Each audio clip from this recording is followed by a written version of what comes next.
Hey everyone, it's Tafony here once again, and today's Rambling About is going to be on the Mutable Instruments beads. It is the last module that Mutable Instruments ever put out. It is a granular powerhouse, I would describe it as. They describe it as a texture synthesizer, which actually is somewhat true in this case because there's a wavetable oscillator on board. There's stuff out of Platts on here. If you do not patch in the input, but I'll give you the quick disclaimer first. Our friend Jeff at Sound and Voltage, check out the YouTube channel. It is the best educational Eurorack modular channel I have ever seen. Definitely check them out for sure. They were kind enough to sell me this Mutable Instruments beads, for which I am demoing today. Now, it's not sponsored or anything. The series isn't sponsored or partnered by anyone. It's just my own thoughts, my own ramblings. Now, Mutable Instruments beads sounds like this.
Quick history with Mutable Instruments beads and this is the second time I've owned it, and the first time I had it I struggled a lot. I wasn't able to get the sounds I wanted out of it because all of the demo videos showed me sort of not like tape looper stuff, right?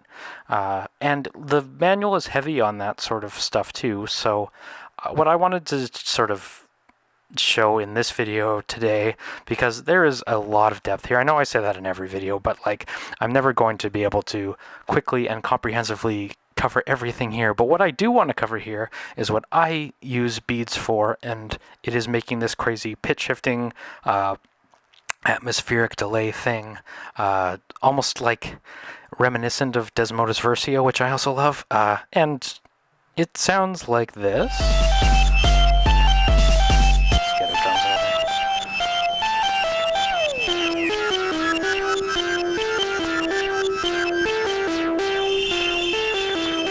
That glistening stuff comes from setting a clock to the freeze input, and for me, that is exceptionally important, because this shimmerness is really what I want. I love how that has its own movement, right? So that is, I'm in the clocked mode, and I'm sending clocks to the freeze. And we'll go over the panel quick. So we have density, which is your amount of grains. And I think because I'm in clocked mode, this is a clocked divisor? Nope. Not in clocked mode, apparently. I'm in latch mode, sorry.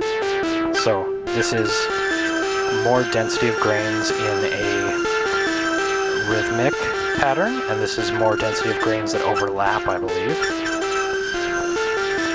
So you get almost these.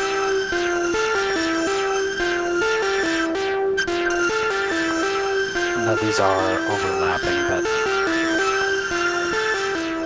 I think this makes them overlap more. So I like them overlapping more, actually, so let's get in there. The let's just get enough density to have it come and go.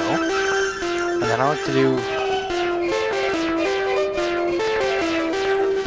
I think this isn't octaves because I'm not in clocked mode, so I want to get my pitch all the way up here. So you really get some fluttery stuff that's like up an octave. And then time, you play with it to taste. You don't want it all the way at the shortest point because then it does like some timing weirdness. But you want to give it a little bit of delay time, or a little bit of a delay between the grains and the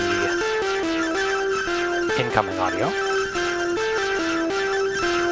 You definitely want to use this reverb because I'll just show it real quick here. I love how this sounds. I love that reverb sound. So we want to apply that liberally. And it sounds like that. Now size we can also tune to taste. Bring in some randomness even. Too much randomness, a little less. Just to make it move a hair.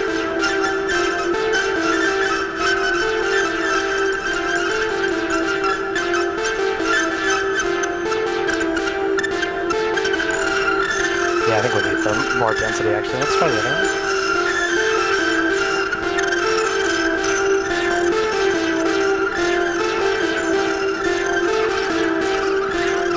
Yeah.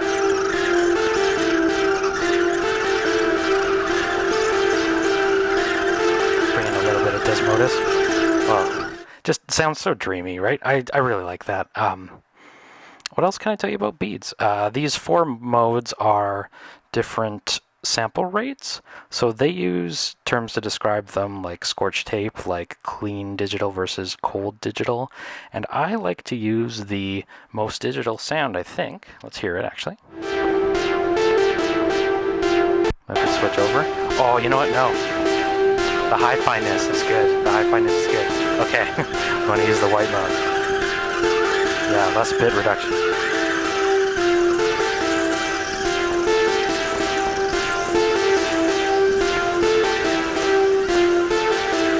Yeah, that's really nice.